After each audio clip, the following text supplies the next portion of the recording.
and welcome to another episode of Laying Down the Lore 40k, a lore podcast in which we aim to separate our Drukhari from our Dark Angels, our Tyranids from our Tau, and our Craft Worlds from our Chaos Marines, and generally ask, what's up with this Warhammer 40k stuff?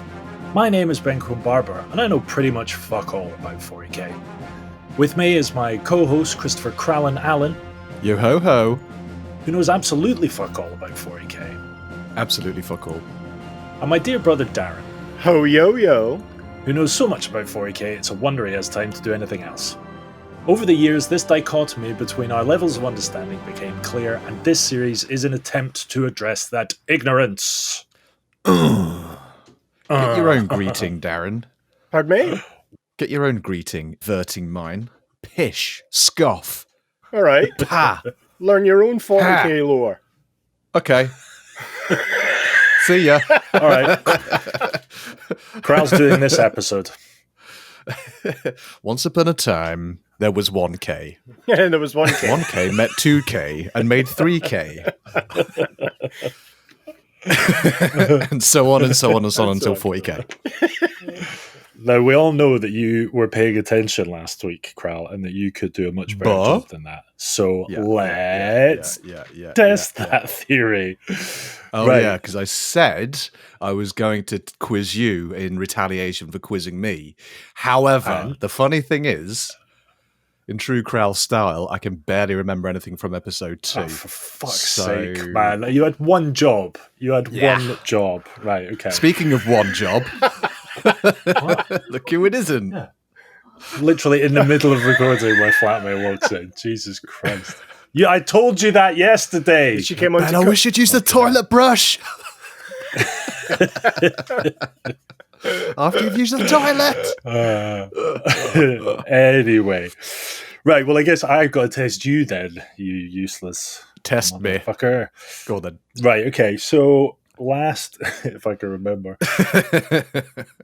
So last month, Dhar took us through the editions. So I think he took us through the first 2 editions.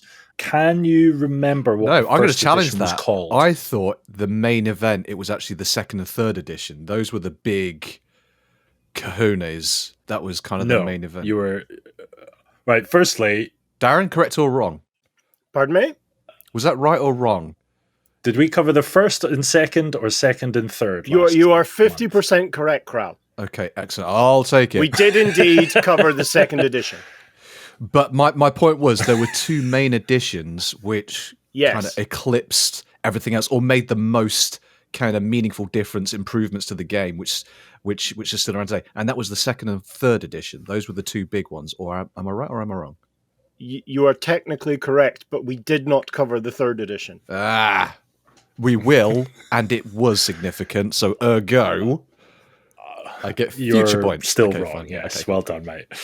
Okay, you can have future points. All right. So what was the 1st edition called? Wow. Wrong podcast. Warhammer 40k 1st edition. Oh, that's my other podcast. No. It was called 40k, but it had another name as well. Hamster This is the 1st edition. I have no idea. Okay. It was Rogue Trader. Ah, yes. And can you tell us, Ben, what a Rogue Trader was and now is? Counted. Oh, listeners, if you could see his expression right now. If I could reach through a screen and slap somebody, I would. A Rogue Trader Let me do it for you. It's an Imperial citizen who is kind of was pesky, and they kind of got rid of him or her by giving them kind of a special charter to be a trader, and they get to have like their own kind of entourage and like little mini army and a fleet, and then they just fuck theme off. music And theme music and a kind of 24/7 band that just play that same song, and they just play the same song over and over again.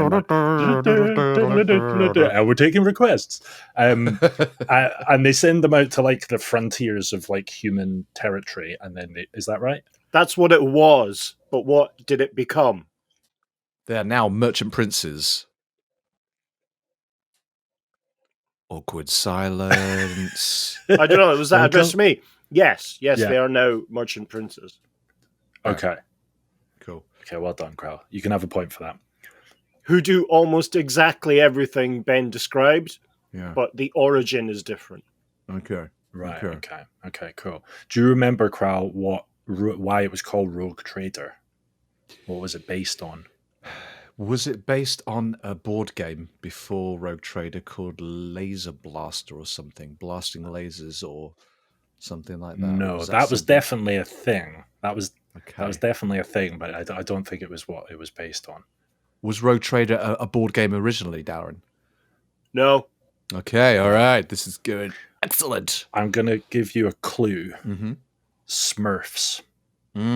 Okay, I see the direction you're heading in. You're so wrong, it's made my pee hole slam shut. What? I thought that Rogue... So Games Workshop got the license to create a game from Rogue Trooper, and they were going to call it Rogue Trooper, and then they decided that it was too close to home, so they changed the name to Rogue Trader. Is that wrong? How are you even able to wash yourself? It's just so wrong. Rick Priestley designed a game called Rogue Trader, or the working title was Rogue Trader. Yeah, that's what Ben and I just said. Yeah. Well, that's actually what you said. I didn't say that at all. I think I said you were wrong. Coincidentally, or concurrently, or other things that mean roughly the same thing, the company got the license to produce games based on 2000 AD properties, one of which is Rogue Trooper. Yeah. So they feared an IP overlap, so they changed the 40k game from being only Rogue Trader to being Warhammer 40k Rogue Trader. Oh, I see. So it wasn't going to be called Rogue Trooper to begin with, and then they changed it to Trader. They just added that 40k on to make it sound different. Yep. Okay. It's pretty much what I said. There you go. Okay, I'll give myself a point for that. Nice. Second edition then, Cral. Go. What was the main thing released in the second edition? Was it the ability to make your own vehicles and essentially kit bash That stuff? was one of the abilities. Out of which came the legendary... Yeah, can you give us an example? No, it wasn't one of the things you could do in second edition. That was in first edition, you gobshites. Ben and I have got this. Yeah, we've got this, Dad. Don't you worry. Oh, my God. This is meant to be an informative 40k podcast. Let's inform our listeners. I mean, we are very open and big about mental health, and this is just sending me spiraling. I think in all seriousness, maybe we should let Darren summarize very quickly for us before we start misleading No, Cral, we've got this. Okay, we'll finish this, and then if it's a train wreck, then Dhar can do next episode, right? Yeah, okay. Big if.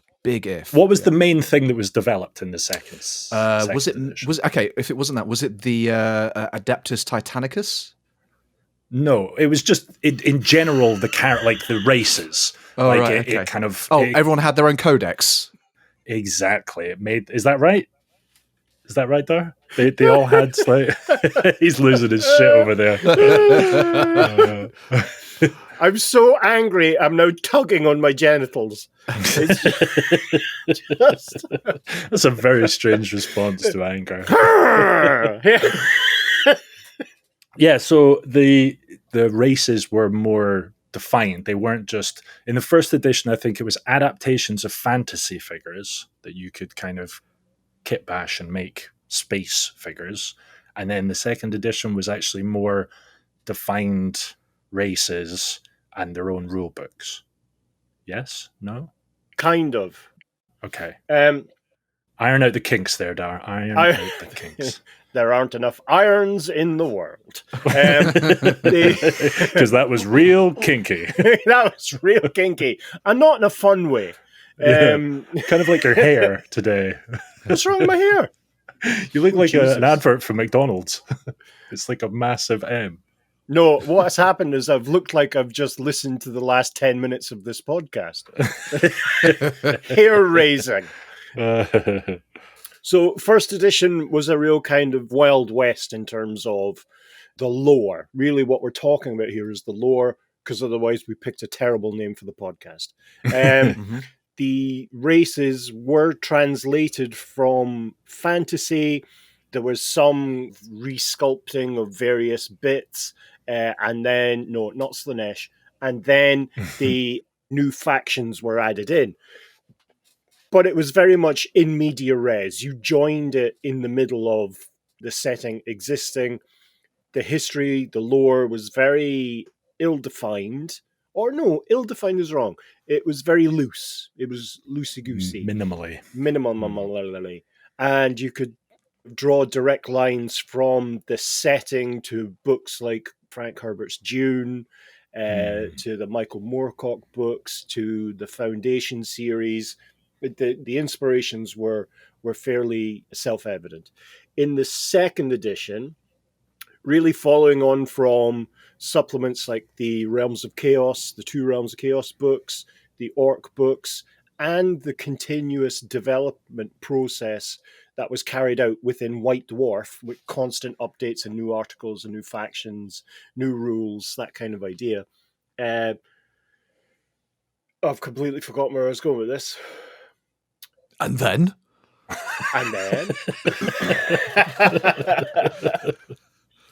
Yeah, so second edition pulled all of that together to create a kind of cohesive whole in terms of an origin for all of the factions, the kind of thousands of years of history for each faction.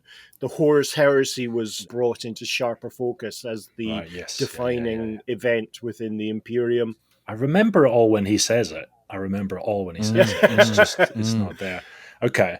And so the entire setting then was encapsulated within the 10 codexes that were released for the second edition. Codices. So before that, there were no faction-specific books. Right. There was one army list book, which you needed a degree in physics to understand, called the Book of the Astronomicon, which is a great book.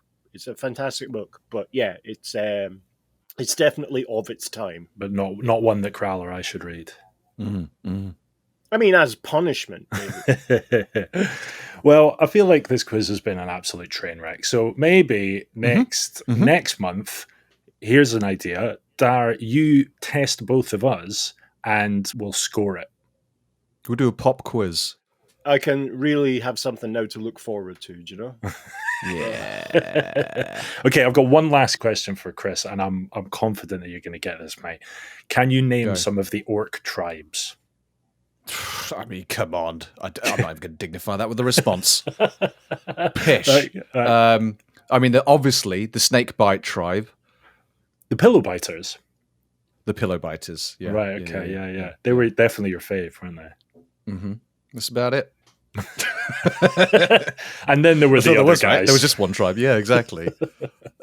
The Goths, the Evil Sons, the Bad Moons, the Death Skulls, the Blood Axes, and the Snakebites. Those are the 6 main. You're just showing off now. Yeah. You just showboating. I'm trying to zhuzh myself up without tugging on my genitals. Okay. So 7th edition today then, yeah? It will be covered, yes.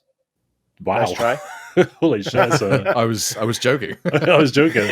This is going to be a long episode. Shit. No, instead of diving into the kind of minutiae of each faction's lore per edition, what I thought we'd do is we'd round out the substantive changes that were brought about in the 2nd and 3rd editions, and then just go through at a higher level some of the changes made in 4th through 9th editions. The view is this is like a real table of contents for the next 9 episodes, where we'll cover still a very high level the kind of background setting, the background context for each of the remaining factions. So I have to say, I'm excited about that as a process, because I think one of the things that we discussed before is like, it's so, starting this is like drinking from a fire hydrant, isn't it? It's just, it's so vast. Where do you start? Where do you pick a start? But I like the idea of kind of approaching it chronologically from a development perspective, Yeah. which obviously then informs the lore approach as well. That's cool, man. Yeah. I'm here for it. So's Cral. Yay. Well, if you'd stop talking, I'll get on with it. Sorry, what? All right, I'll shut up. So, last episode closed out with 2nd edition, where the vast majority of the foundational lore for the factions and the wider setting was established. So everything else then tends to incorporate those aspects. 3rd edition was really a reorganization of how the game was played. It for sure drove the lore forward a little, but it was mostly about throwing structure around army selection and force deployment. It introduced something called the Force Organization Chart, which still exists to this day within the various editions. So the armies were split up into, I can't count, 5 main sections. So you had your headquarters, which were your commanders and various leaders. You had your elite troops. These are the special forces of the various factions. You had your troops, which were referred to as like the battle line troops. So these are the bog standard units, the ones that are most commonly available. You had fast attack units, which were your assault troops. These are the guys with jump packs or ones that have wings or are able to be mounted in vehicles and get to the front lines really quickly. And then finally, at this stage, you had your heavy support troops. So these are the heavy weapons units and tanks. Right. That was a good joke. Go fuck yourselves. Didn't get it. Oh, yeah, tanks. Just nice. cut it. Nice. Right, Yeah, just cut it out. Just cut it out. In terms of lore development, 3rd edition introduced 3 new complete races. Ooh. It brought into the kind of background and lore the Dark Eldar. So these are the Cenobite style Eldar that live in the Webway, live in a city called Camorra, which is, as I described last episode, a city that is spread completely across the galaxy, but is joined together by little kind of magical arches that you can walk through. So if you walk through it, it appears to be a single city, but is in fact it ain't. You're going from it is. You're going from various bits of the galaxy to other bits of the galaxy. And do each of those bits have kind of access points into the corporeal universe? Yes. Right. Okay. Yeah. Is it considered part of the webway? Sorry, did you say the Camorra? Yes, it is. Yes. Yeah. 2 questions. You said the Dark Elves are Cenobite. Do they look like monstrosities then, or do they look like you might picture a dark elf / Eldar to look like? Yeah, it's really kind of the Cenobites may be over egging the pudding. They're really just S&M Eldar. Gotcha. So, so just like tight leather. Yeah, like revealing evil spandex. I didn't think there was any other kind of spandex, Ben. Evil spandex. Yeah. Without getting into it too heavily, they do have 3 kind of broad cultural subfactions. One is Cenobite. Those are the kind of flesh sculptors, the homunculus. You do have the witches, which are the kind of gladiators, almost all female. And then you have evil, sadistic, armored foot troops. Wow. There's other factions in there that we'll cover in due course. But yes, they're more S&M elves than Cenobite elves. Kinky. Although it does contain both of those things. The other factions that were brought into the lore at 3rd edition were the Necrons. Oh, yeah. These are the oldest faction in the lore. They have been hibernating they've been basically put into stasis for over 60 million years. Holy shit. And these were, just as a spoiler at this stage, the Necrons and their gods, the Catan, were the main enemies of the Old Ones. Right. And so the Old Ones, if you tie it back to I think there's a very good podcast that kind of dips their toe into this kind of from a fantasy perspective called Laying Down the Lore of the Old World. Oh, yeah. Sounds great. It's very astute and insightful. and not ridiculous in any way, shape, or form. No, not at all. No. Very serious. But if you'll recall from the description of the Old Ones and the Warhammer Fantasy world, the Old Ones were traveling through space and thought the Warhammer world would look like a good outpost.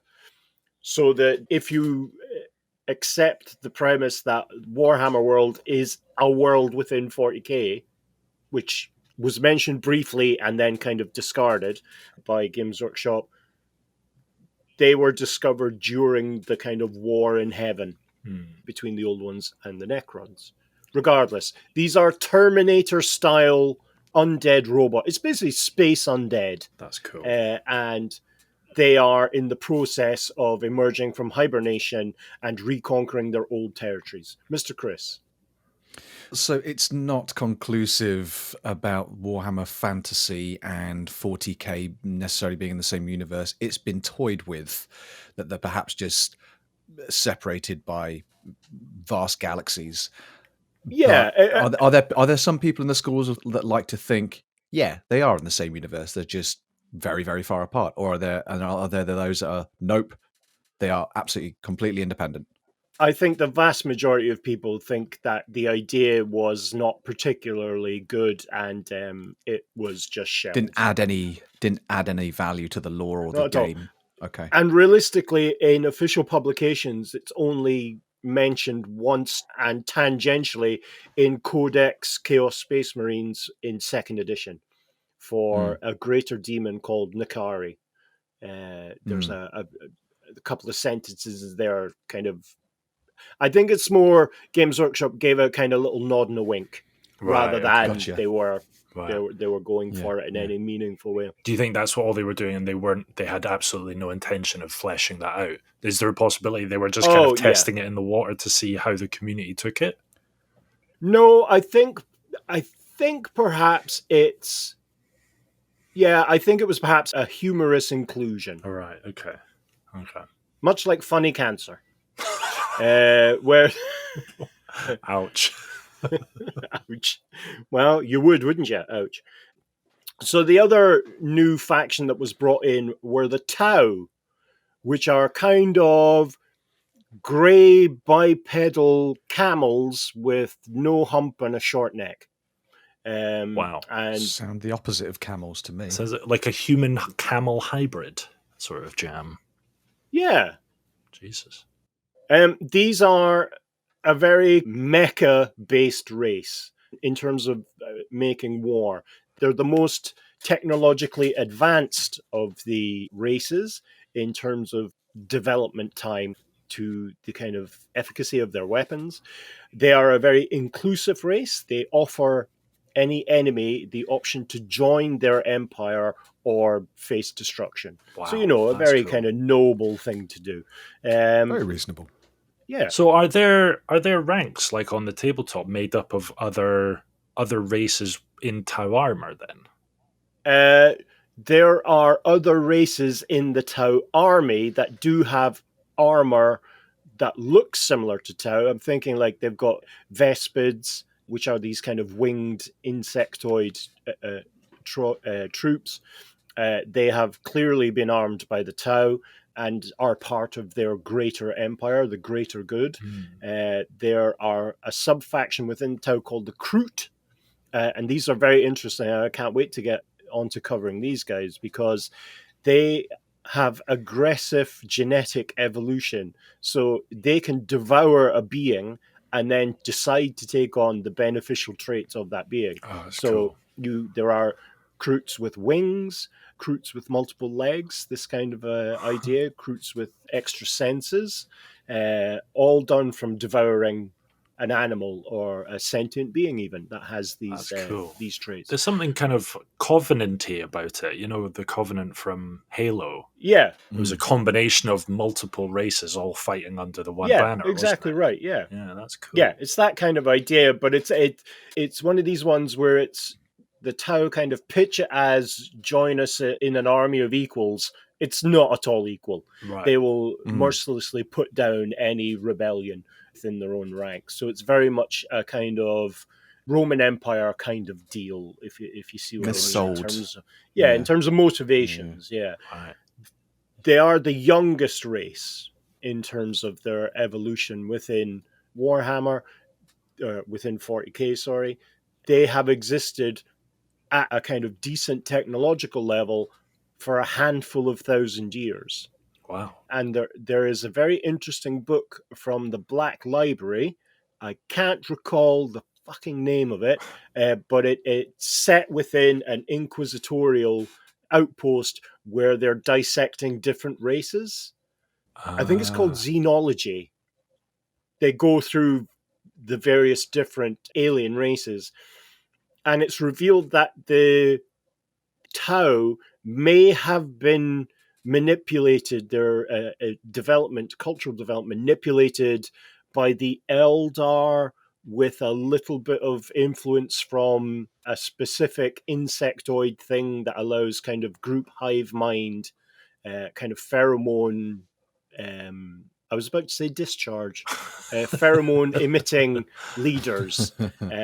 That's amazing. But their weaponry is incredible. They use a lot of drones, a lot of AI-powered drones who are very self-aware and members of the greater good. They fight in combat suits, big kind of mecha-style jumpsuits. And gradually, as the editions have progressed, their suits have gotten bigger and bigger and bigger until some of them are the size of Titans. So they give the Imperium of Man a good run for their money, but they don't travel through the warp. So they have a very localized space empire. Oh, that's interesting. Do they just not have warp travel technology, or do they choose not to? No, they don't have it.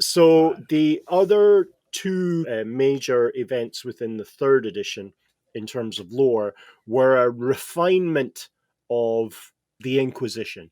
So we see the inclusion of the demon hunters of Ordo Malus, the Inquisitors' kind of demon force, or specialists in demon and chaos incursions. And they brought in the Grey Knights. Every single one of them is a psyker, and we'll call it back to the discussion on psykers we had previously. They're all space marines.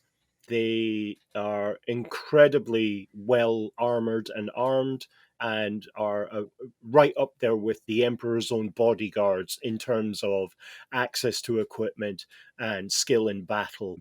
There is still a chasm between the Grey Knights and the Custodes, which are the Emperor's bodyguards, because they're both technically genetic super warriors, but the bodyguards are better or bigger super warriors than the kind of regular space marines. Mr. Ben. This is possibly an annoying, stupid question, but if the Custodes were better and the Emperor made them, why didn't he just make all of the space marines like that? Oh, it's a great question. I don't have an answer for you. It's not particularly well explained in the lore, other than, I think if you look at it logically, you've created genetic super warriors as your elite bodyguard. Do you want the rest of your armies to be exactly the same? Because what happens if they rebel? Your genetic super warriors are then on par with the traitors, so you want them to be better than. Gotcha. Yeah. That makes sense. And we will cover that when we cover the Custodes as well. The other Inquisition style codex was Codex Witch Hunters, which brought in the Inquisitors of Ordo Hereticus, which are the kind of secret police version of the Inquisitors, but that rolled in the Sisters of Battle, the Battle Nuns, and also expanded the troops of the Ecclesiarchy, the kind of church troops. So you get into things like the Penitent Engines, which are a cross between a Lego Bionicle, a torture chamber, and who's the Muppet that freaks out? Grover, with the flailing arms. But those flailing arms have buzzsaws on the end of them. So it's very much a sight to see, certainly. It sounds busy. It's very busy. Yeah.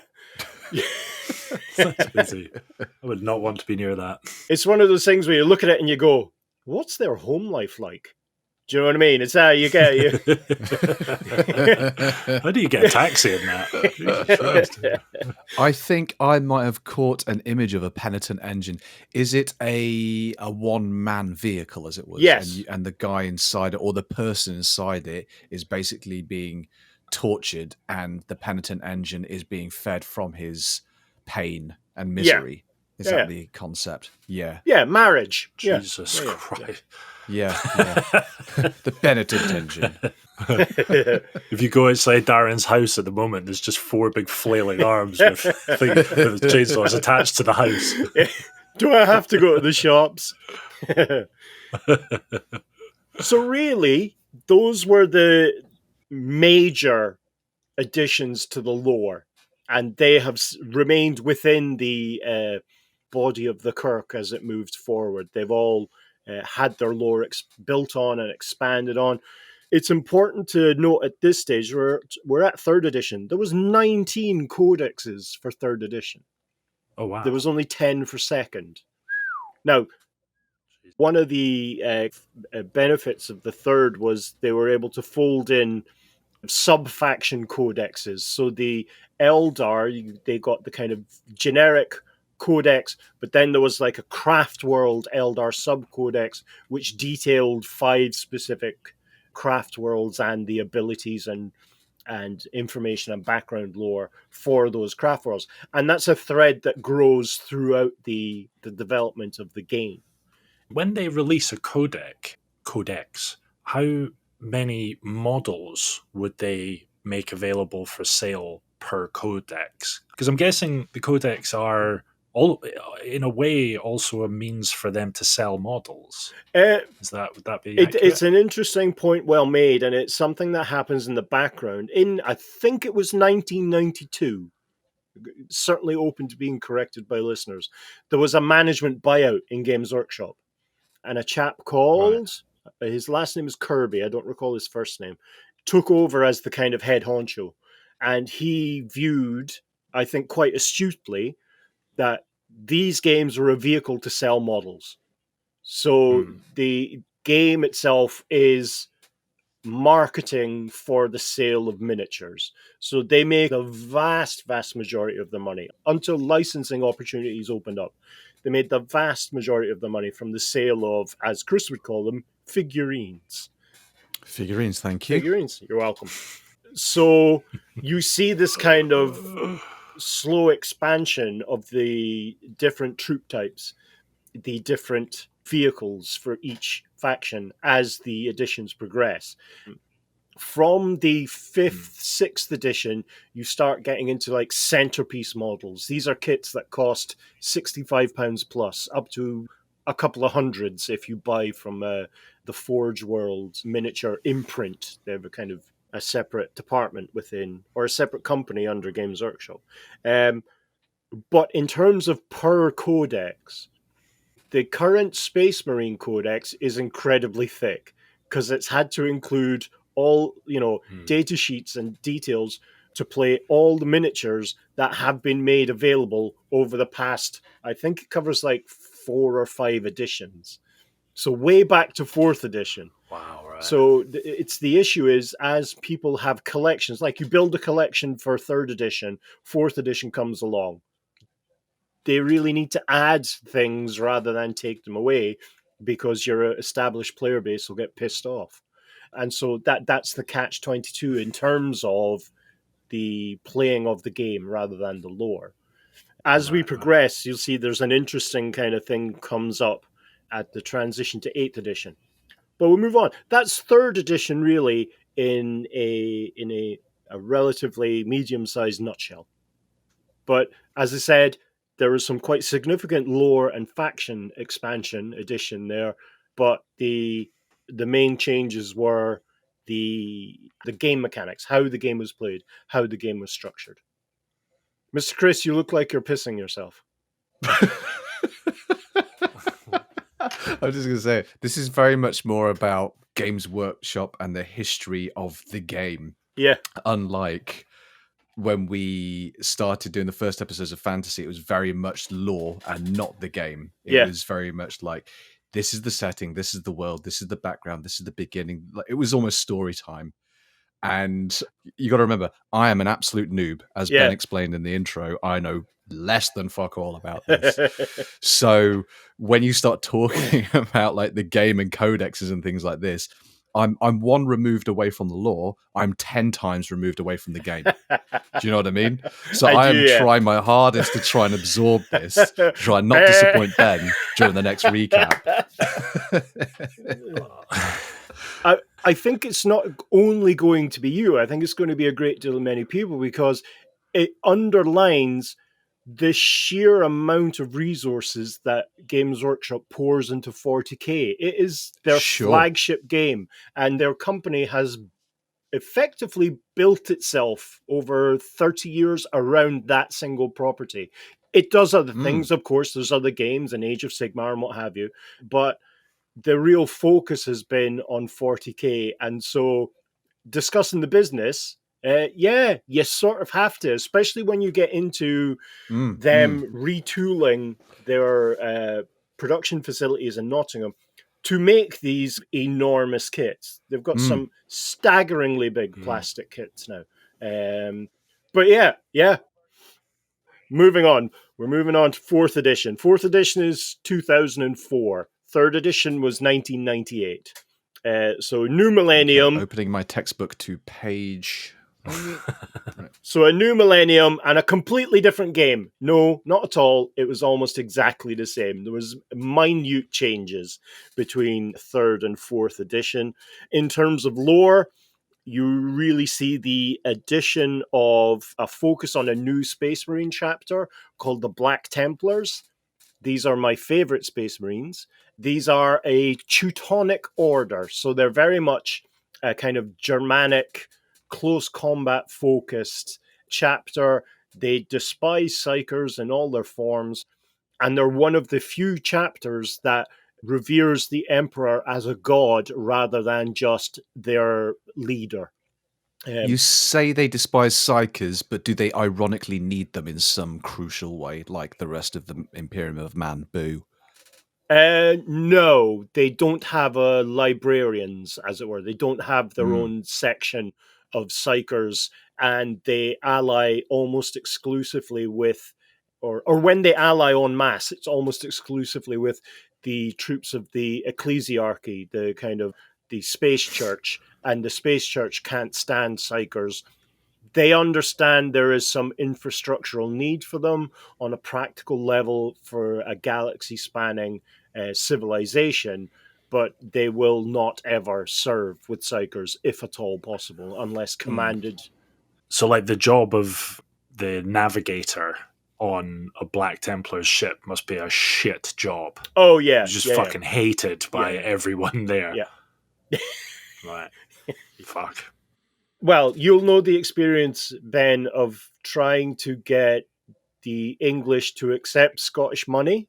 Legal tender. It's that all the time for that navigator.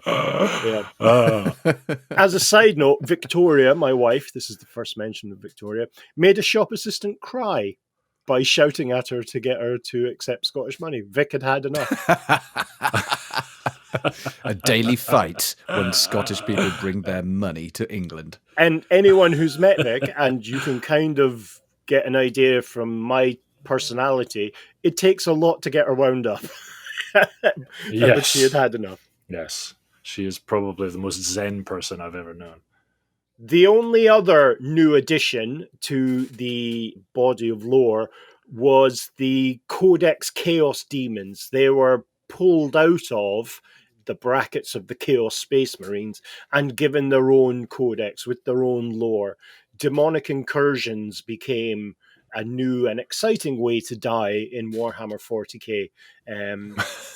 But in terms of overall mechanics, overall lore, there wasn't really that much of a change between 3rd and 4th edition. It should be noted, starting actually way back in 3rd edition, that campaigns became a thing. like campaign supplements, a separate book that detailed a kind of major offensive or a major campaign that people could partake in. So it gave it the first kind of real form of narrative gaming outside of the kind of Wild West of first edition. And that allowed people to, someone's army is a personalized thing, but this allowed them then to name their troops. And if a commander dies, someone gets promoted. And, there's all this kind of thing, narrative fun you can have in a gaming group. Yeah. Before then, was it just very much kind of one-shot games? You meet up, have a game, bam, done, rinse and repeat. But this was, I'll say, like D&D style. There was an objective. There was a story behind it from that point. Was that the idea? That was generally the idea, and that's something that snowballed forward into later editions up to the current edition, which is 9th. They have something called Crusade play, which is you start with like 500 points of troops, and then you play through games, and that gives you resources to buy other troops, and so you can build your force slowly while still enjoying, legitimate games of 40k. That was 2004. Then we have 5th edition in 2008. Again, more a mechanical change in terms of how you play the game and methods to play the game. Campaign supplements became more prevalent. There was really just a recycling of the various codexes. Little bits of lore were changed, not actually all that much, to be honest. The Inquisition faded into the background slightly, but the Grey Knights, which are the demon hunters of 40k, they got their own codex for the first time, and the lore was kind of fleshed out quite a bit for them. But in general, again, just as 4th edition had been, 5th edition really was mechanical changes. Some of the campaigns got into ideas like planetary assaults. So your campaign would be based about firing landing ships and drop pods, or teleporting your troops onto the battlefield, seizing civilization important positions, and then working out how to destroy things from there. Very narrative, but again, very focused on gameplay rather than lore. Mr. Chris?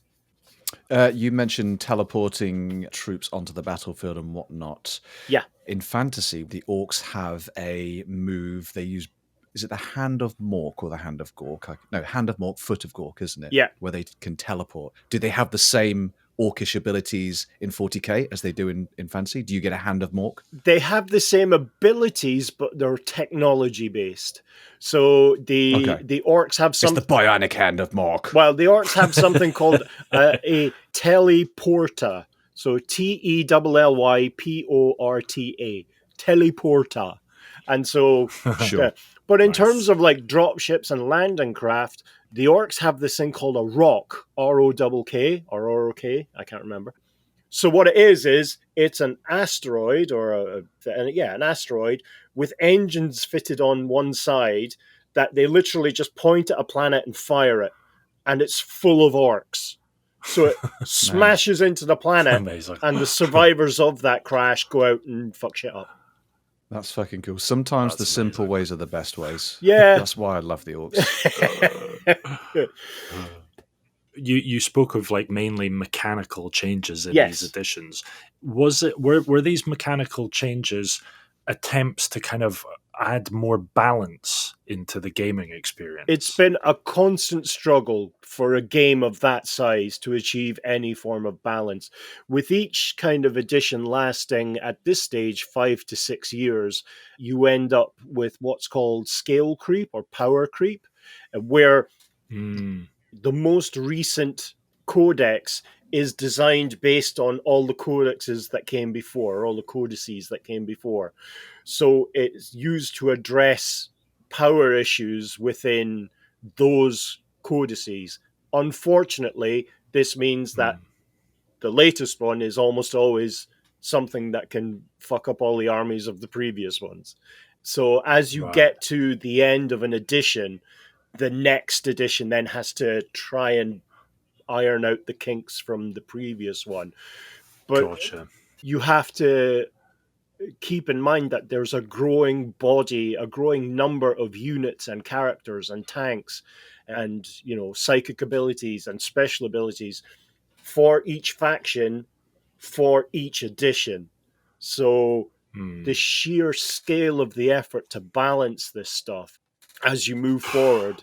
I mean, the design studio is massive. They have an enormous number of staff for specifically that reason in terms of writing and rules design. Right. They don't always get it right, but then who does? I sure don't. Not me or Cral, that's for yeah.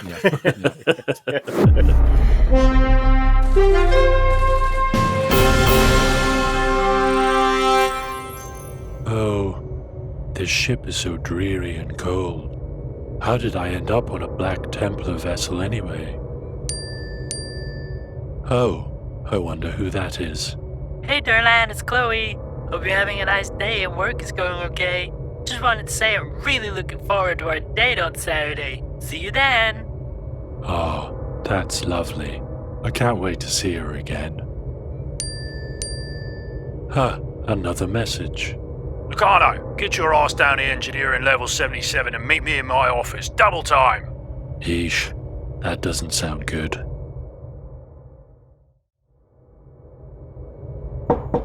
You wanted to see me, sir? Get in here, Locarno. High Marshal Helbrick has announced a new campaign in Beta Quadrant. We set off immediately. Your leave is officially cancelled for the next 3 years. But sir, I booked this Saturday off quite some time. I don't want to hear it, Locarno. Get your piece of shit psyker ass down in Nav Department now and do your job. You mutants make me sick. If I could burn all you heretics, I'd steer the ship my damn self. Get out of my office. Oh, tits. Does this sound familiar? Are you the victim of workplace bullying due to your third eye? Are your psyker abilities and constant allegorical horseshit creating uncomfortable working environments for you and your colleagues? If so, we are here to help. The Black Templars Navigators Union is a not-for-profit organisation designed to support navigators in this chapter of Navigator Haters. We offer a 24-hour phone line service so you can discuss your predicament in detail and privacy. Will we be able to help lighten this burden through listening and providing a shoulder to cry on? Absolutely. Will we be able to do anything about your predicament? Absolutely not. You are a psyker mutant trapped in a ship full of superhuman warriors that hate psyker mutants. Your only hope for resolution will be the sweet embrace of your own death. The Black Templars Navigators Union. Making a shit situation marginally less shit.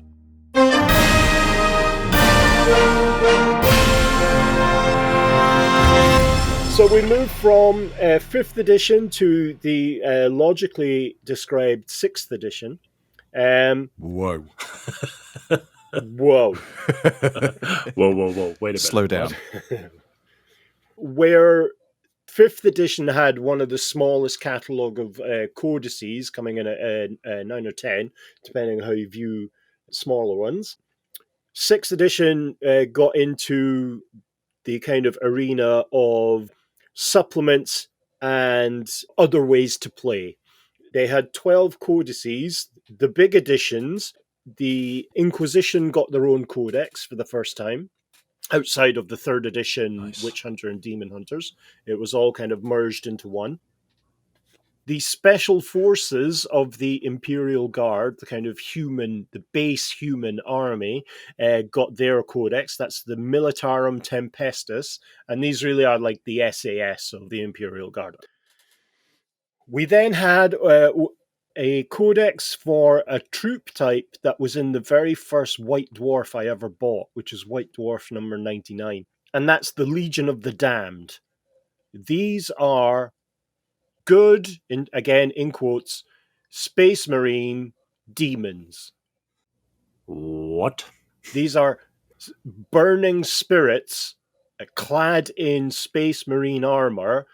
The armor has the iconography of skulls, bones, and fire, and they very literally teleport into, they manifest rather than teleport, into a dire situation for an important event to the Imperium, wholesale fuck shit up, and then disappear.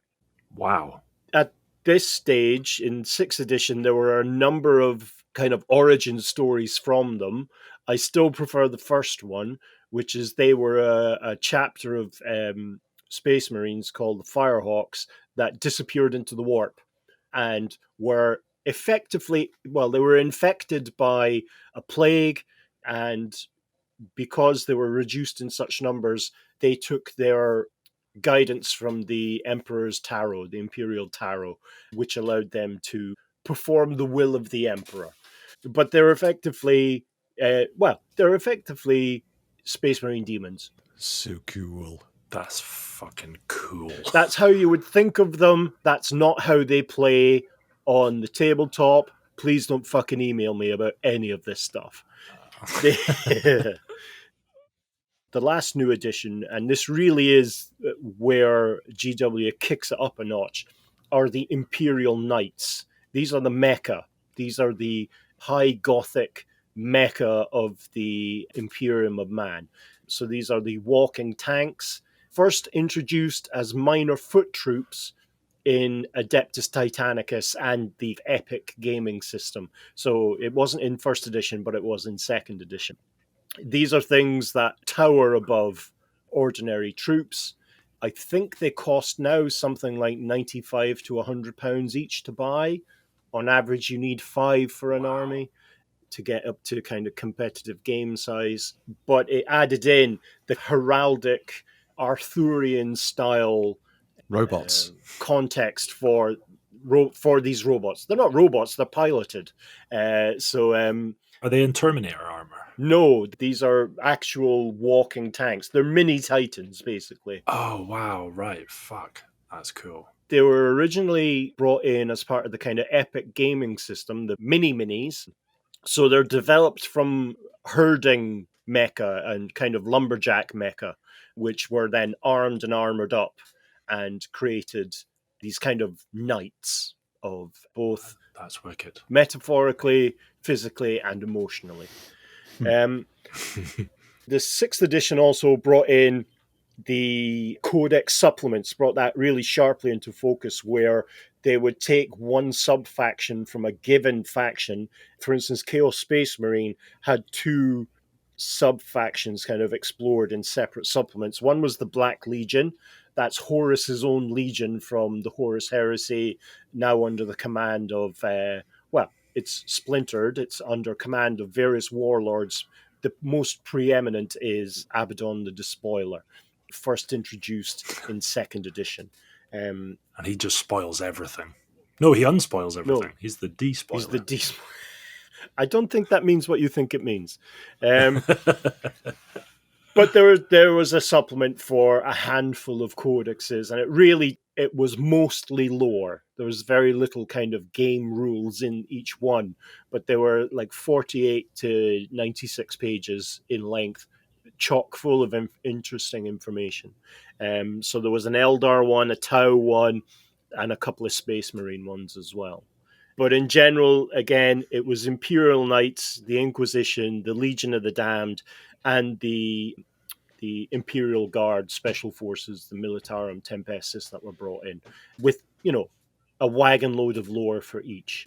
This really then, in terms of, Chris will love this was around the time when Mr. Kirby, who was the one who was focused on selling miniatures, exited the company.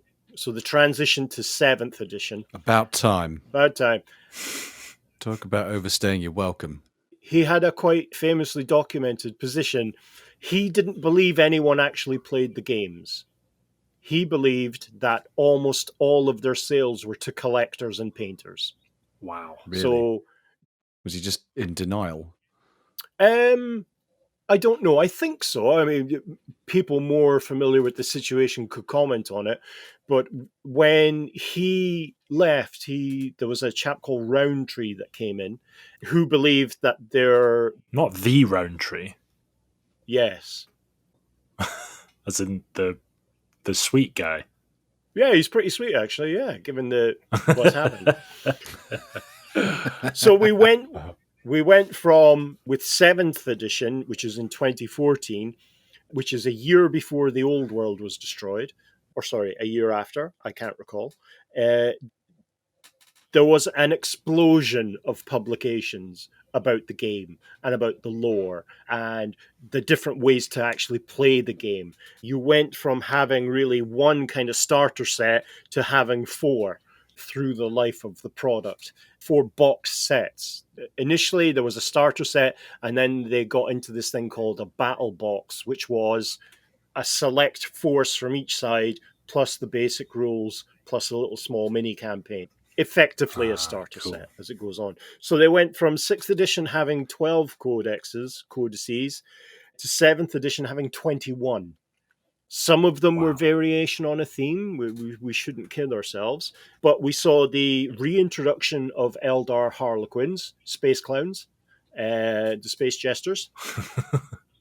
We saw the bloodthirsty troops of Khorne get a new look in with the Khorne Demonkin. So that was Chaos Space Marines dedicated to the Chaos god Khorne, who is the god of war. Guess what they're good at? That's right, knitting. The Adeptus Mechanicus get their real kind of first proper codex with the Skitarii Codex, which sounds like something I've experienced recently after a dodgy curry. We then get into the Gene Stealer cult. What are the Skitarii, other than shitty? The Skitarii are the cyborg troops, the cyborg foot troops of the Adeptus Mechanicus. So they're the main military force of the Mechanicus at that scale, from skirmishes to kind of taking cities, this kind of idea. There's regiments, really, of Skitarii. There are a number of releases covering different aspects of the Imperium in terms of expansion. I should say, I should have said this at the start. What I'm picking on are the new things. There is still Codex Dark Eldar, Codex Space Marine, Codex Eldar, Codex Tau. All of these things still exist and are being produced. I'm just merely pointing out the new additions in the various or new additions to the editions, yes. Are there some instances then when a new edition comes out and there's no change to a codex and they just re-release it as part of that new edition re-release? If you were to elect to die on that hill, there would be a lot of people standing next to you from 8th to 9th. Right. Prior to that, there were some decent changes, yeah. Although 3rd to 4th, you could take a view as to whether that was a substantive change. Like, for instance, there's been a couple of 9th edition codexes where the release only included one new model. Right. So you had a codex that covered everything physical that had been released previously, and you got one additional special character. Yeah. People take a view on whether that's good or bad. So 7th edition, there was an explosion of new lore or exploration of existing lore for the Imperium. You had the Death Watch, which are specialized Space Marine organizations, not a chapter, that focuses on the eradication of alien life, of Xenos. These are effectively kill teams. They're murder squads.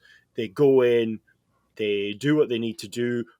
Most of it involves shooting, some stabbing, some grenading, and then they leave. But they're focused almost exclusively on the destruction of Xenos. So they're tapped most often by the Inquisition from Ordo Xenos to go off and take care of business. So really, those are the kind of, they fall into the 3 specialist troop organizations used most often by the Inquisition.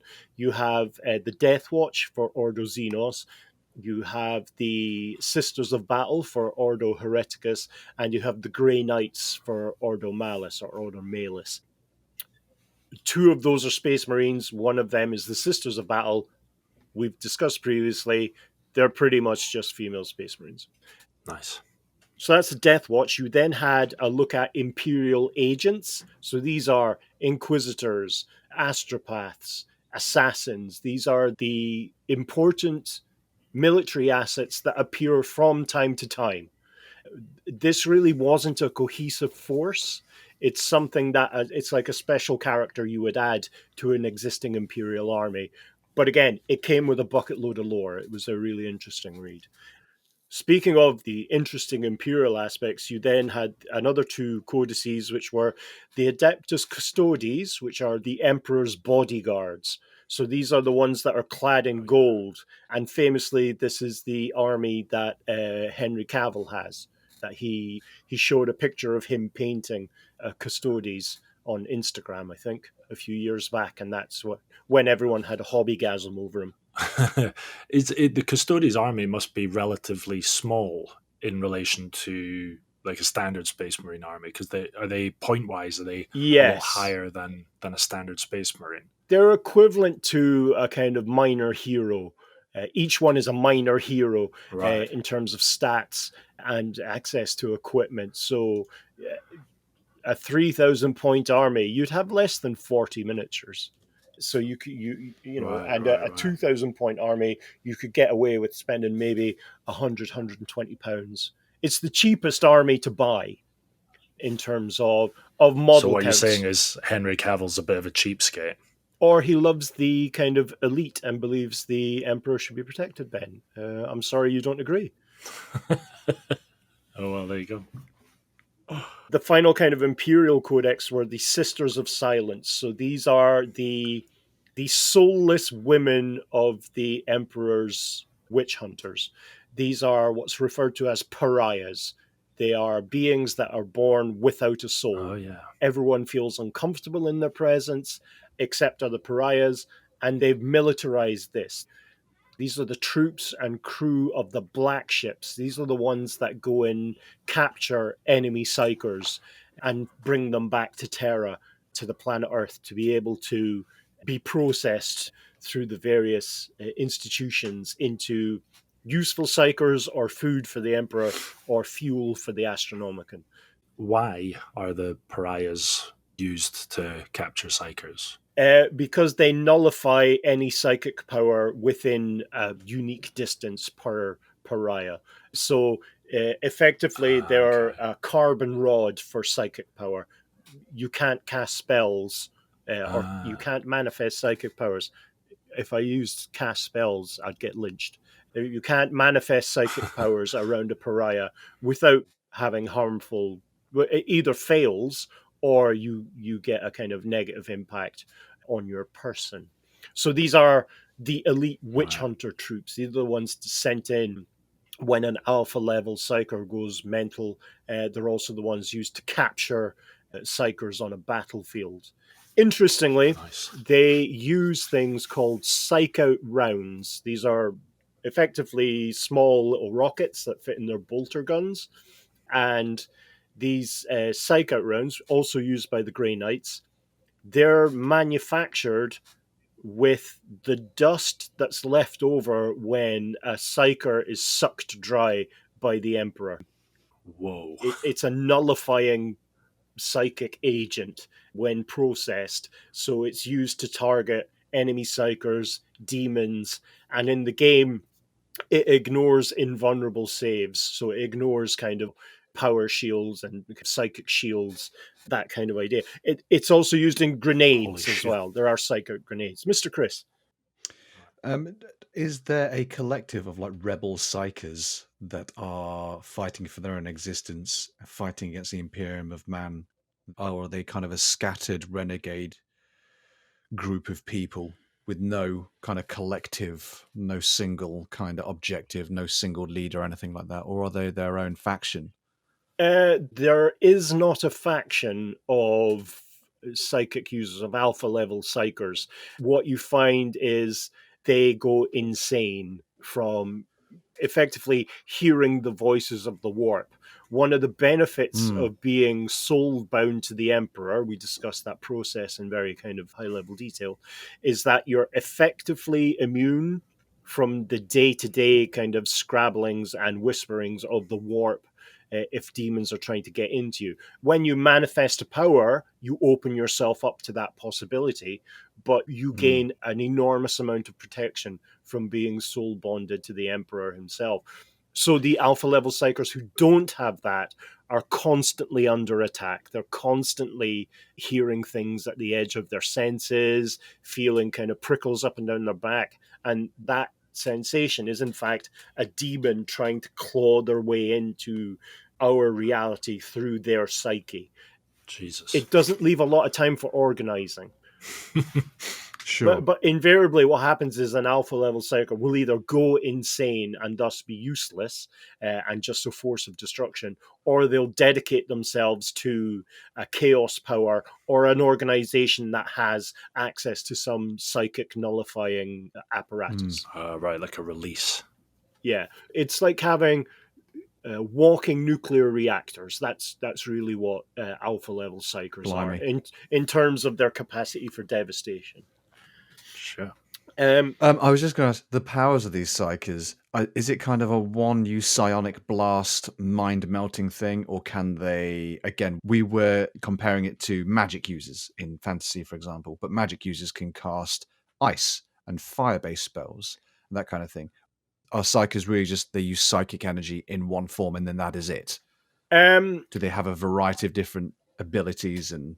There is a variety. There's a number of psychic disciplines, such as telepathy, telekinesis, biomancy, pyromancy, and what the fuck is the other one? Divination. So those are the kind of 5 biggies.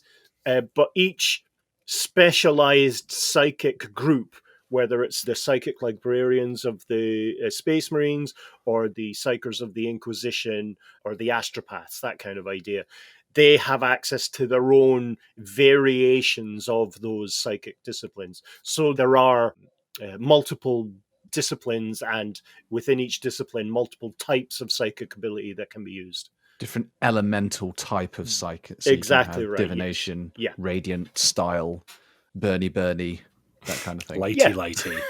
Lighty. Yeah. There's a psychic power called Scorchio. I'm happy about that. Said by a Spanish man. It's not called that, but that's effectively what it is. The last kind of real exploration of pre-established lore, but it's a kind of a lore that wasn't really worked out in any real kind of way outside of Rogue Trader, outside of First Edition, were the Gene Stealer cults. So these are human cultists that have been infected by the Gene Stealers, which, if you'll recall from last episode... Space Hulk. Exactly right. They're the Xenos-style forms, Xenos life forms from Space Hulk. It lays a genetic egg in you through its mouth. It's got what's called an ovipositor, which is a little kind of spike that comes out of its mouth, much like the xenomorph in Alien. But instead of bursting out of you, it infects your reproductive organs so that when you give birth to this kind of gene stealer hybrid, which looks like a cross between a gene stealer and a person. And then the next generation and the next generation, it carries on through 4 generations. The 4th generation then looks human but has some small ridges on its forehead. But these infiltrate established communities, cities, and planets, corrupting these organizations until such a time where the initial gene stealer, the initial organism that infected the world, judges that they have infected it enough and they've compromised it enough, and it sends out a psychic signal and draws a Tyranid hive fleet towards the planet, and thus the planet is then utterly consumed. So it's a long game plan way of taking over a planet and reducing any form of resistance that you might meet. That's amazing. So those really were the big codex editions for the 7th edition. Again, there was lots of supplements were brought in, including one for my favorite, the Homunculus Covens, the Cenobites of the Dark Eldar. But you're looking at 10 codex supplements. Campaigns, they lost their fucking mind. There were so many campaigns played during 7th edition purely because it was realized that people enjoy playing the games. They're not only collectors. So you had... Take that, Kirby. Take that, Kirby. So you had like 7 multi-book campaigns during 7th edition, culminating in 2 kind of big ones. The one was Warzone Fenris. Fenris is the homeworld of the Space Wolves. This saw the return of Magnus the Red, who is a demon prince and a Primarch, one of the genetic sons of the Emperor from the Horus heresy. 9 such Primarchs fell to chaos. Magnus was one of them, arguably the most ineffectual and petulant. But as the internet says, he did nothing wrong. The road to hell paved with good intentions and all that. But it's a staggering figure. It's enormous. It's the size of an Imperial Knight, this winged demon prince who leads an entire legion of Chaos Space Marines. Returned. Which legion was he originally part of? The Thousand Sons. He was the Primarch and leader of the Thousand Sun Legion, who's trying to destroy Fenris, the homeworld of the Space Wolves, because during the Horus Heresy, the Space Wolves destroyed his world. And Leman Russ, who was the Primarch of the Space Wolves, his genetic brother, basically, how would you describe it? He did a Bane move. He broke Magnus's back over his knee. At the by the way, spoilers, at the end of the that battle. So that was kind of a big revelation in terms of both lore, well, especially lore, but also gameplay, because it opened up these huge centerpiece models now for generalship and for what's called the Lords of War. You then had something called the Gathering Storm, which brought in the return of the Primarch of the Ultramarines, the amusingly called Robuti Guliman. Pause for laughter. Is that actually how I thought it was robot, like a rat, like a frog, Robert Gilmot? No, it's Robuti Guliman. Everyone calls him Robot because it's funny. So now you had, in terms of the lore, you had 2 immensely powerful beings return to the tabletop and return to the active kind of interaction within the setting after 10,000 years. Nice. And that really, at the close of the 7th, this is where I think we discussed with Warhammer Fantasy, there was issues with people thinking that Warhammer Fantasy was a narrative rather than a setting. The setting being it's a place where these stories are told, the narrative being the entire place progresses as the real world progresses. So at the close of the 7th edition and opening of the 8th edition, we went from it being a setting to a narrative. The galaxy underwent an enormous amount of change, and it was effectively split in 2, or as I like to say, cleft in twain. So if you were looking at a map of the galaxy, there was a chaos portal at one end called the Eye of Terror. It's more than that, obviously. We'll discuss about that when we cover it. And then there was a huge diagonal line ending in another small little chaos portal at the opposite end of the galaxy. And it effectively just was a psychic and chaotic wall right through the middle of the galaxy. With the heart of the galaxy, I've now said galaxy too many times, it sounds weird. With the heart of the galaxy now just a black hole of chaos. And that's called the Great Rift. There's a number of reasons why it may have happened, but it seems to be initiated by Abaddon the Despoiler. He really spoiled this one, Ben. I don't think he despoiled anything. And so and there's no respoiling.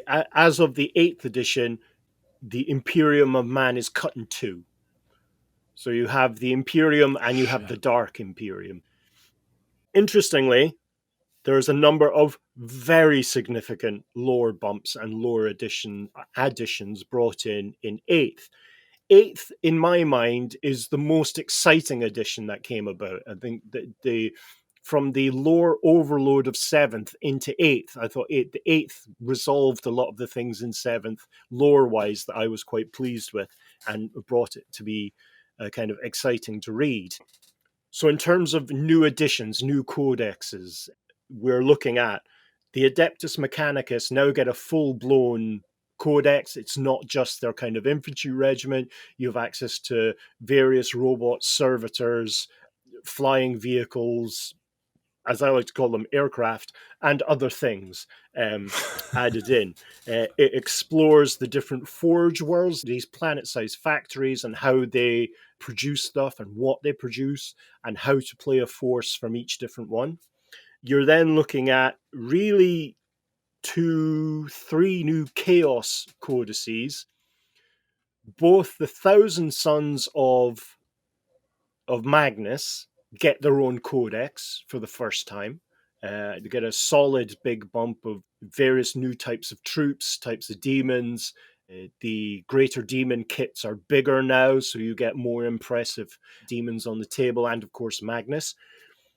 As part of the opening of the 8th edition in terms of lore, Magnus's chaotic brother Mortarion, who is the Primarch of the Death Guard, joins him in our reality again. So you've now got 2 lost sons of the Emperor, as in fallen sons of the Emperor, are now back in the kind of lore fucking shit up. Amazing. There's about to be a 3rd, actually, and we'll cover that in 9th. So that's the Death Guard are corrupted by disease. So they're like the plague bringers of the chaotic world. Guess which god they follow? Slanesh. Which? Come on, the god of disease. Ben, come on, I was joking, mate. Jesus. Oh, Nurgle. Yeah, I did not hear that part. Yeah, Nurgle. Yeah, so Nurgle has his foot troops, has his Space Marine Legion now out in the worlds, infecting things and trying to create as many chaos portals as possible. The final kind of chaotic codex, the main kind of codex, is the Chaos Knights. You'll recall in 5th edition that Knights, Imperial Knights, were the giant walking robots. There are now chaos versions of those with their own models. It's not just a reskinning of existing models. They have their own chaotic forces. It's also interesting at this stage, the number of smaller forces that come into play. So you're looking at games like Kill Team, where you're able to, instead of playing an army on a big table, you play a special forces squad. And so there are a number of smaller kind of codices that are released to cover them, but they're all sub-factions of existing factions. But some of them are interesting. There's the Gellerpox Infected. So this is the crew of a spaceship infected by a technovirus by Nurgle. So it's... if anyone's watched the Japanese live-action version of Hard Boiled, you'll get an idea of what that looks like. Oh, yeah. But the biggest change by far in 8th, and it's the most significant change, was a new type of Space Marine was brought into existence, or was revealed to have been in development for 10,000 years. So at the close of the Horus Heresy, Rabuti Guliman, or Robot Girly Man, as he's referred to in some aspects of the internet, he commanded, a significant mind within the Adeptus Mechanicus to create an improved Space Marine. And to do so, he gave Belisarius Call, was the name of the Adeptus Mechanicus guy, gave him the genetic blueprints, or part of the genetic blueprints, that were used by the Emperor to create the Primarchs. And so, using that, he was able to create tens of thousands, arguably hundreds, the lore keeps changing, hundreds of thousands of new Space Marines, which tower above the existing Space Marines. These are the Primaris Space Marines. And these were the ones that appeared in the box set for 8th edition. It really split the community, where the existing Space Marines, now called Firstborn, all people had was Firstborn Space Marine armies. Well, the ones that played Space Marines had Firstborn Space Marine armies. With this new Primaris, there was a great concern they were going to stop production of the existing Space Marine miniatures. And so there's a constant kind of flooding of the Space Marine market, in quotes, of Primaris. Games Workshop does not produce new Firstborn units outside of collector's pieces.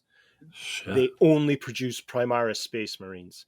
And we'll cover that when we cover Space Marines, but... Controversial.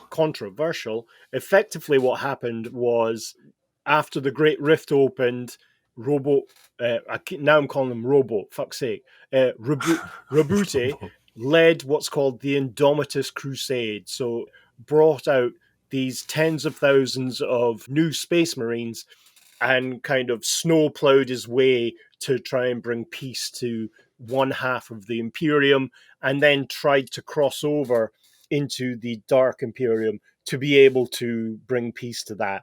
He was partially successful, although he did get across as well.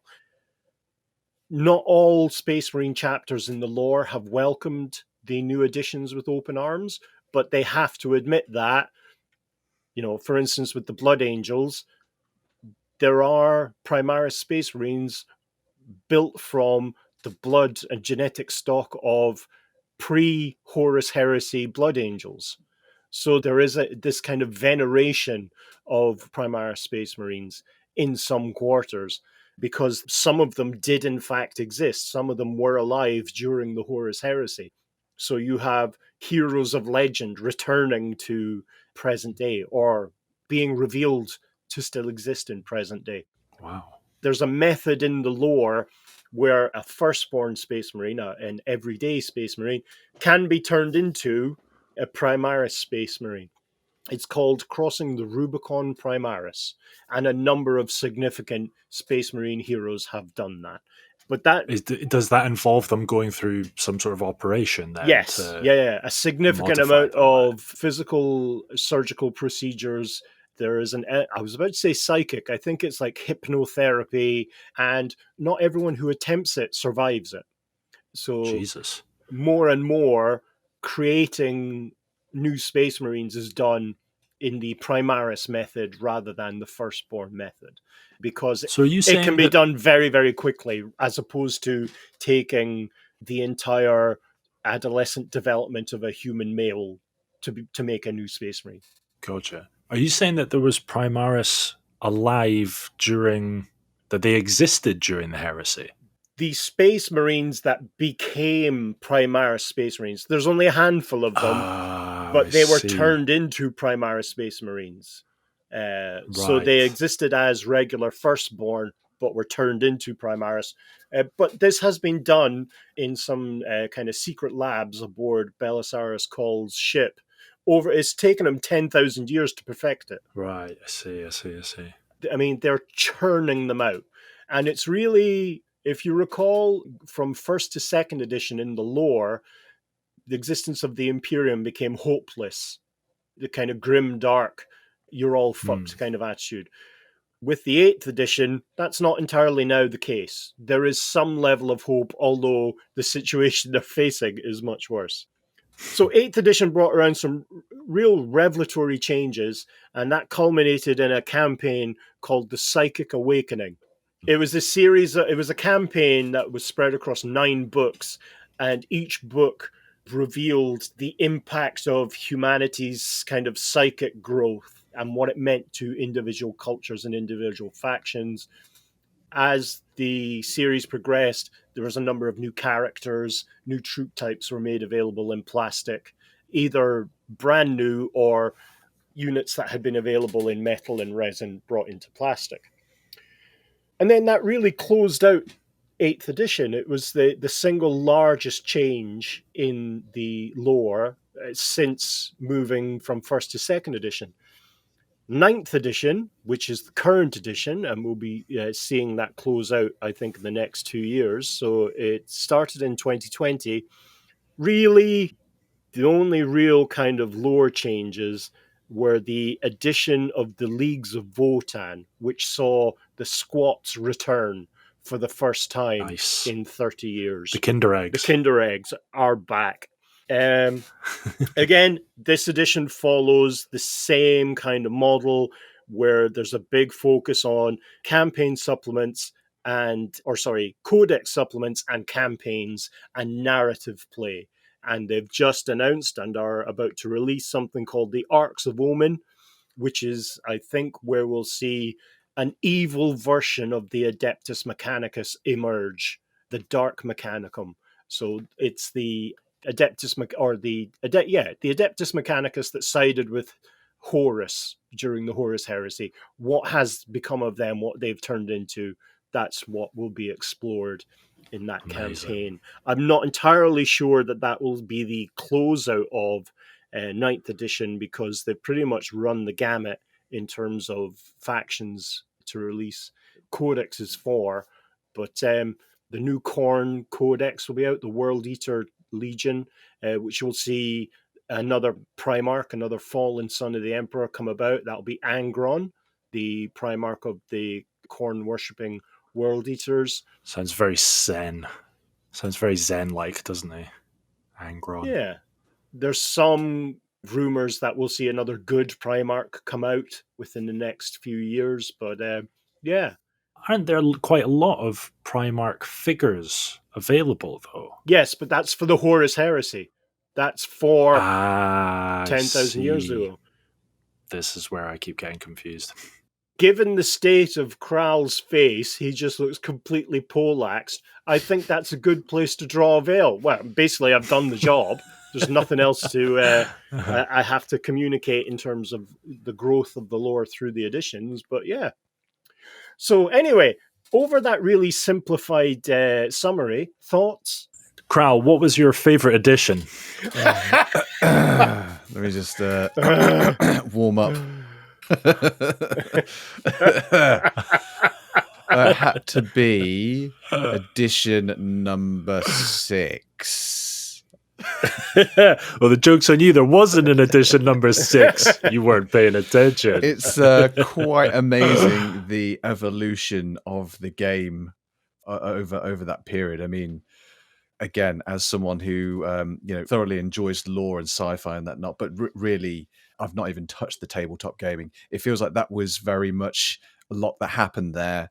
It was aimed at the tabletop game, wasn't it? The lore kind of span out of that, from that, the changes that they made, but the core of it, the focus was the driver with the rules to the games and things like that, and expanding the tabletop game. I think that the rules are, the additions are the vehicle by which they update the game and therefore have an opportunity to update the lore. I think they've realized that that's what hooks people when they come to have, you come for the miniatures, you stay for the lore. Yeah. You stay for the narrative. You stay for the fun in the games. Yeah. I think the difficulty is they have so many individual products. How do you keep that going? Yeah. I mean, when 8th edition was released, there was no 8th edition codices. There was no army books for 8th edition immediately available. What they did was they produced 5 big, thick pseudo army books that held the how to play for every single character, troop type, and vehicle in the game at that point. These were the indexes, the indices. So the Imperium had 2, Chaos had 1, and all the Xenos forces were clubbed together within 2. But yeah, it's a real challenge. You can understand the company's desire to streamline, but anything they cut, they're going to have, fans who are pissed off. Yeah. But yeah, the additions are, constantly updating the game, and the game is why people buy the miniatures. Sure. Yeah. As much as I love the lore, it wouldn't be anything without the tabletop rules. So yeah, it's got to be done. I mean, just an example, 2nd edition had 10 codexes. 8th edition had 30. Blimey. Yeah. It's quite an expansion, isn't it? And all of that had lore. Yeah, that's quite a chunky update, isn't it? That must be like 130 gig or something. Yeah. That's an afternoon of downloading.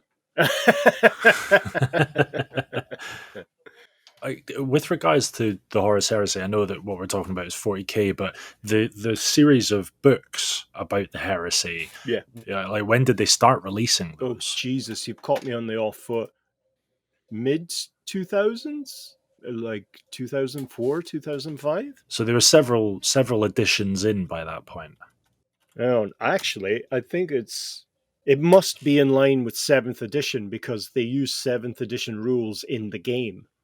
And 7.5, really, I suppose, is what it's called.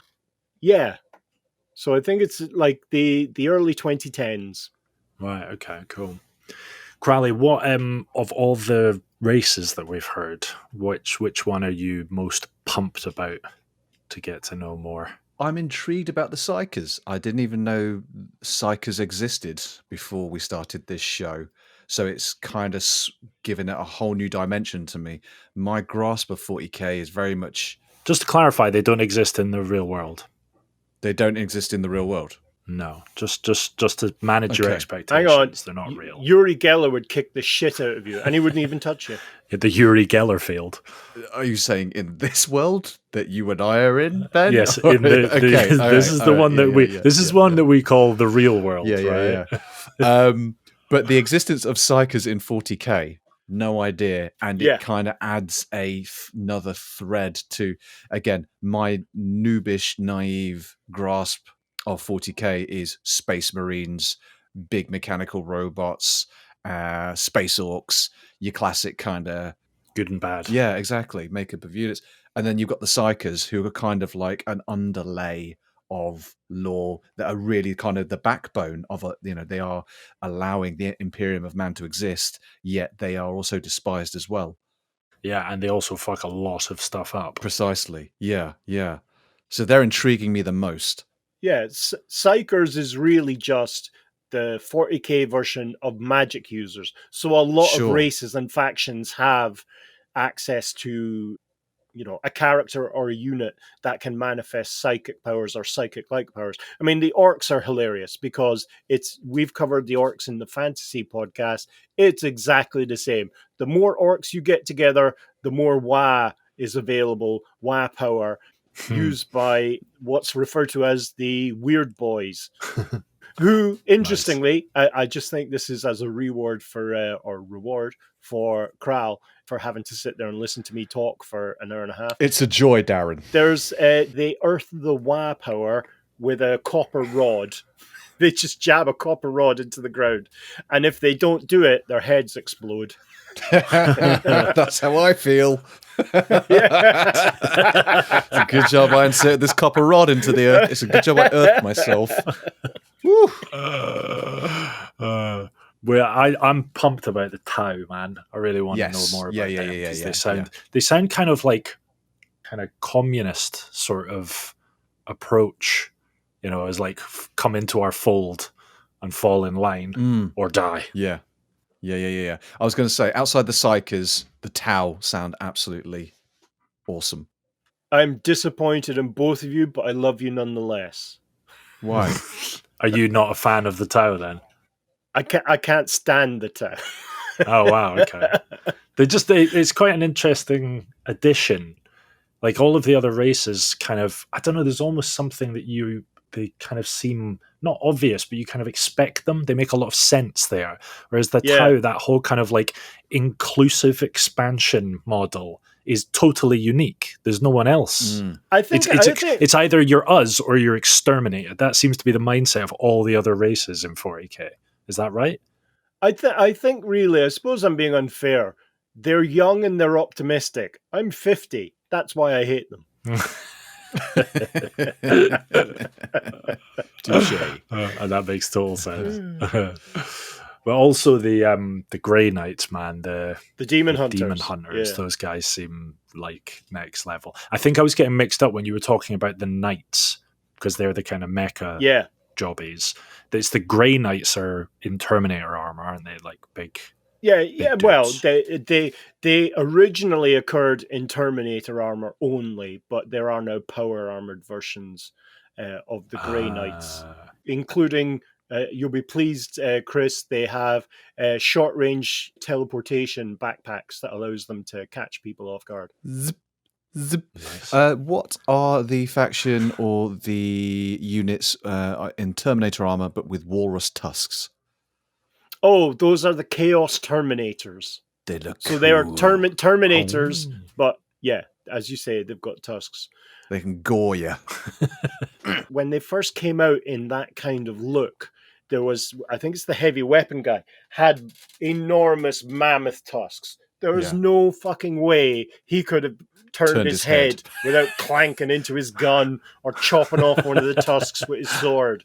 But it looked cool. But it looked cool, yeah. They do look rad, but yeah, not very practical. So where are we going next month? I think the next episode we'll cover up to 15th edition. 15th edition. Yay. Oh, Christ, can you imagine? Next month, we'll start the first of a kind of 5-part exploration of the basic information about the Imperium of Man. Amazing.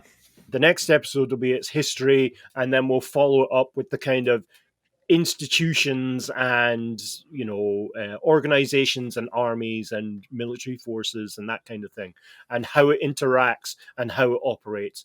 But again, it's still going to be high-level stuff. It'll all be delved into in much, much deeper detail in the coming decades. Jesus Christ, I've just realized the scope of this fucking thing. What have we signed up for? Yeah. God. Right, shall I wrap up? Yeah, man. All right, that's all from us. Thank you so much for listening. Details and imagery for the topics we've discussed in this podcast can be found on our website at layingdownthelore.com. And we also have all our previous episodes on there, release schedules, merchandise, and you can sign up for the Laying Down the Lore newsletter, which includes exclusive info about upcoming releases, behind-the-scenes chat, and some extra lore not covered in the podcast. If you've enjoyed what you've heard in this episode and you want to support us, head over to patreon.com/layingdownthelore40k and sign up today for as little as £3. This will also give you access to our Discord server, so you can come and tell us exactly what you think of us directly. We'll be back soon, displaying just how little Chris and I know. Until then, cheerio. See you later. Thank God that bit's over.